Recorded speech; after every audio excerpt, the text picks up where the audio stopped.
Dr. Robert Hansen's trembling hands weren't from old age. They shook from 37 years of guilt. Every night, he dreamed the same scene. April 26, 1986, 1:23 a.m. That critical moment when he hid the warning report in his desk drawer. That night, he finally couldn't bear it anymore and told the truth. Welcome to the Human Stories. Before we begin this shocking tale of buried secrets and false heroism, tell us in the comments which city you're watching from today. And if you believe the darkest secrets in history deserve to come to light, hit that subscribe button and ring the notification bell, because some truths wait 37 years, but they always surface eventually. In the Nuclear Safety Museum in Washington, D.C., a bronze plaque hangs on the Wall of Honor. The inscription reads, Dr. Robert Michael Hansen, American hero of Chernobyl, nuclear engineer who assisted in crisis management. Visitors pause respectfully before this plaque, taking photos and telling their children stories of heroism. 87-year-old Robert Hansen lived in his small apartment in Arlington, Virginia, as if he'd never heard of this plaque. But the truth was, he'd never visited that museum, because seeing his own lie displayed would make the guilt he carried even heavier. Every morning he followed the same routine: brew coffee, stare out the window, read the newspaper with trembling hands. Every April 26, newspapers would remember Chernobyl and retell his heroic story. On those days, Robert never left his apartment. 37 years ago, the official report he wrote after that terrifying night had made him the hero who intervened at the last moment. The world press had taken the story this way: American nuclear engineer Dr. Robert Hansen, serving as international advisor at Chernobyl, maintained his composure during the Reactor 4 explosion and activated emergency protocols, preventing the disaster from reaching even greater proportions. But the truth was nothing like that. 25-year-old Sarah Hansen was a journalism student at Georgetown University who dreamed of becoming an investigative reporter. She had grown up with her grandfather's heroism story. At school, she would boast to friends, "My grandfather helped save Europe from Chernobyl." For her senior thesis in Georgetown's journalism program, she needed to choose a topic. Her advisor professor suggested, "Sarah, your grandfather's story could make an excellent documentary, Legacy of a Hero, from Chernobyl to Future Generations." This idea excited Sarah. She would conduct in-depth interviews with her grandfather, use family archive photos, and maybe this project would launch her into a professional journalism career. In October 2023, Sarah moved into her grandfather's apartment. "Grandpa, we're going to make a documentary together," she said. "Let the whole world hear your story." When Robert heard this proposal, his face went pale. "Sarah, it's not necessary. Old stories, nobody cares anymore." "But Grandpa, you're a hero. People want to hear real heroes' stories." Every time he heard that word hero, Robert's stomach would turn. When the documentary filming began, Sarah started noticing the first inconsistencies. When she asked her grandfather questions, Robert would become restless, avoid eye contact, and give different answers to the same questions. "Grandpa, what exactly happened that night in the reactor room?" First interview: "When the alarm sounded, I immediately ran, looked at the control panel, and pressed the emergency shutdown button." Second interview: "When the alarm sounded, I wasn't actually in the reactor room.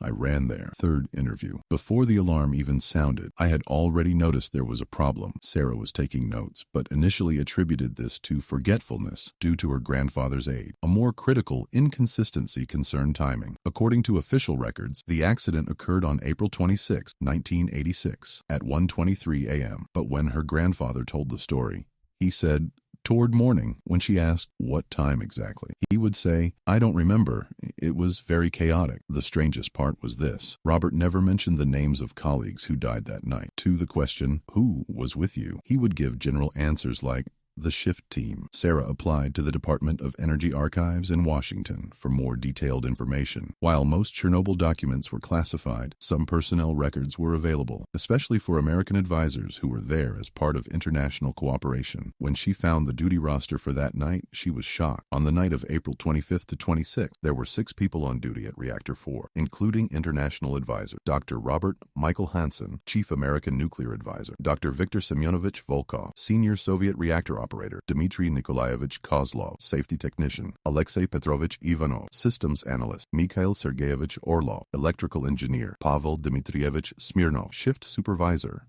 Of these 6 people, only Robert Hansen had survived. The other 5 died from acute radiation syndrome within 24 to 48 hours. Sarah wondered, why had her grandfather survived when the others died? The nightmares Robert experienced at night had caught Sarah's attention. In the thin-walled apartment, she could hear her grandfather talking in his dreams. Victor, no, didn't you read the report? Dmitri, I told you, control rods. Pavel, forgive me, I knew. These names were the names of colleagues who died that night, which she had found in the archives. One night she gathered courage and woke her grandfather. Grandpa, who is this Victor? You always talk about him in your dreams. Robert had woken up in a cold sweat. There was fear in his eyes. Dreams? Which Victor? You were calling someone named Victor in your dream? You were saying, didn't you read the report? Robert quietly got up, went to the kitchen, and drank water with trembling hands. Just old memories, Sarah. Not important, but Sarah now understood it was important. During her documentary research, Sarah decided to search her grandfather's apartment more thoroughly. When Robert went out, she began searching his study. In the bottom drawer of the old desk, mixed in with other documents, she found a yellowed folder. It read, Classified, Reactor Safety Report. When she opened the folder, she nearly dropped her camera. Inside was a report dated April 23rd, 1986. The title, Reactor 4, Emergency Safety Warning, Urgent. When she read the report, she felt sick. Critical failure detected in Reactor 4 control rod system. Abnormal heating recorded in graphite moderators. Immediate shutdown required. This report must be delivered to relevant authorities no later than April 24th at 6 p.m. Otherwise, accident risk is extremely high. The report bore Robert's signature, but the delivered section at the bottom was empty. Sarah's hand was shaking. This report had never been sent. That evening, when Robert returned home, Sarah was waiting for him. The report was on the table. Grandpa, what is this? When Robert saw the report, he froze like stone. His eyes widened. His face went white. Where did you find that? In your drawer. You never sent this report, did you? Robert collapsed into a chair. The secret he had kept for 37 years had finally been exposed. Sarah, Grandpa, this report predicted the accident 3 days beforehand. If you had sent this, Chernobyl would never have happened. I know. How do you know and you did nothing? Robert looked at Sarah with tears in his eyes. Because I was a coward. That night, Robert told the truth for the first time. On April 23rd, during routine inspection, alarms were going off in the system. The control rods weren't functioning properly. Heat in the graphite moderators had risen to abnormal levels. You wrote the report, yes, with an emergency shutdown recommendation, but I didn't have the courage to send it. Why? Because I had been involved in designing that system. If I sent the report, I would have been admitting to errors in the system. My career would be over. Maybe I'd even be prosecuted. Sarah couldn't believe it. So you hid it for your career. Sarah, at that time, the Cold War was still intense. American advisors who made mistakes in Soviet facilities could face serious consequence. I was scared. What happened that night? Robert took a deep breath and continued. At 1:20 a.m., on April 26, I was in the reactor room. System alarms were going crazy. Viktor Volkov ran to me in panic. Dr. Hansen, the control rods won't retract. What did you do? I lied to him. I said, don't worry, Victor. These situations happen. But actually, I was panicking inside. You never told him about the report. I couldn't, because I would have had to confess that I had foreseen this situation 3 days earlier. At 1:23, the explosion happened. I was in the control room at that moment. My other 5 colleagues remained in the reactor room. Why did you get out? Because 30 seconds before the explosion, radiation levels crossed the critical line. When I heard the alarm, I ran to the control room, but I didn't call out to them. Why didn't you call out? Because if they came to, they would learn why I had hidden the report. When the explosion happened, I was in the safe control room. They were exposed to radiation bombardment. Then what? Within 24 hours, they all started dying. Victor was the first to die. His last words were, Robert, why didn't you warn us? Sarah's eyes filled with tears. Grandpa, Dmitri died. After 36 hours, Pavel kept saying, until the end. There was a report. Why didn't we see it? Alexei and Mikhail lasted 48 hours, but their last words were always the same. Someone knew this. You never told them the truth. I couldn't, because it was too late. Even if I told them, it wouldn't bring them back. What happened afterwards? A commission came from Moscow and Washington. I was asked to prepare the accident report. This was my opportunity. What kind of opportunity? Either I would write the truth, I knew 3 days earlier, but hid it. Or I would make up a hero story. You chose heroism. Yes, I wrote during the sudden explosion. I maintained my composure, activated the emergency shutdown system, and prevented the disaster from growing. This was a complete lie, yes, but this lie saved me. Instead of being punished, I was declared a hero. What about your dead colleague? They were announced as heroes who fell while fighting for their homeland. Their families received honor medals.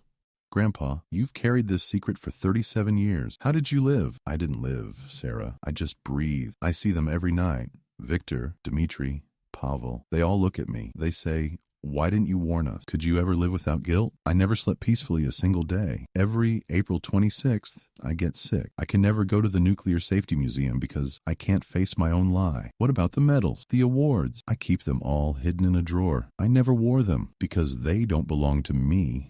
They belong to my dead colleagues. Sarah lived for days with the shock of this confession. Her grandfather wasn't the hero she had admired since childhood, but the actual cause of the disaster. Grandpa, we have to reveal this truth. Sarah, I'm 87 years old. What's the point now? Don't the families of your dead colleagues have the right to know the truth? Their families have been receiving veteran benefits for 37 years. If we tell the truth now, we'll hurt them too. But this isn't right. Sarah, sometimes the truth is more harmful than the lie. But Sarah was determined. Journalistic ethics required revealing the truth. Sarah researched and found the families of the 5 dead engineers. They all lived in the former Soviet states and were still alive. Viktor Volkov's widow, Katerina Volkova, 82 years old. My husband was a Chernobyl hero. I've been proud of him for 37 years. Pavel Smirnov's son, Alexander Smirnov, 55 years old. My father died as a hero at Chernobyl. I never got to know him, but I grew up with his story. Sarah decided these families had the right to know the truth. Sarah invited all the families to Robert's apartment via video call. Robert initially opposed, but finally agreed. My grandfather will tell you the truth about what happened 37 years ago, Sarah said. Robert began with a trembling voice. I am Robert Hansen. What I'm about to tell you may be very painful. Your husband's father's loved ones didn't die as heroes. They died because of my mistake. The video call fell silent. Robert told every detail, hiding the report, not warning his colleagues, their deaths. The false heroism story. Katerina Volkova stood up crying. For 37 years, I lived with my husband's heroism. Now you're telling me he died because of you. Yes, I was a coward. Alexander Smirnov clenched his fists. I never got to know my father because you didn't save him. I know. I pay the price for this every day. But then something unexpected happened. Katerina Volkova reached through the screen as if to take Robert's hand. Dr. Hansen, weren't you also a victim? No.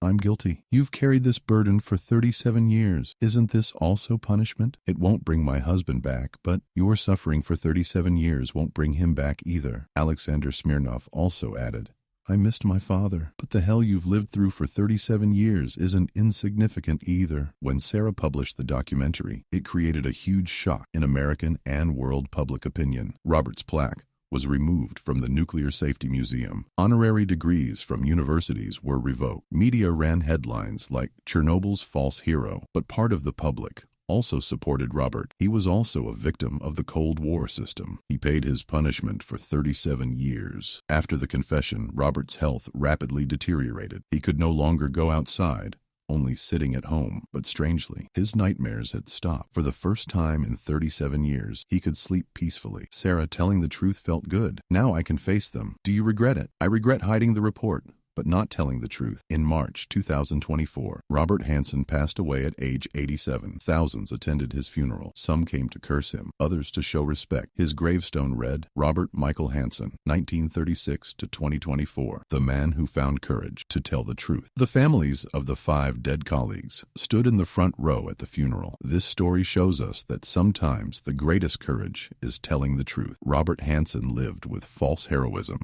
for 37 years, but he showed real courage in his final years. The Chernobyl disaster wasn't just a nuclear accident, it was also a human tragedy caused by fear, ego, and self-interest. Robert's story shows how human errors can be more deadly than technical failures, and most importantly, no lie brings as much peace as the truth. Guilt multiplies with age. Robert had to wait 37 years, but in the end, he did the right thing. Have you ever faced such a situation? Have you ever hidden the truth to protect someone? Share your experiences in the comments. Tell us which city you're watching from. On the Human Stories channel, we share these kinds of shocking true stories every week. Don't forget to subscribe and ring the notification bell, because some truths wait, but they always come to light eventually. Until we meet in the next story. Until then, never lose the courage to tell the truth.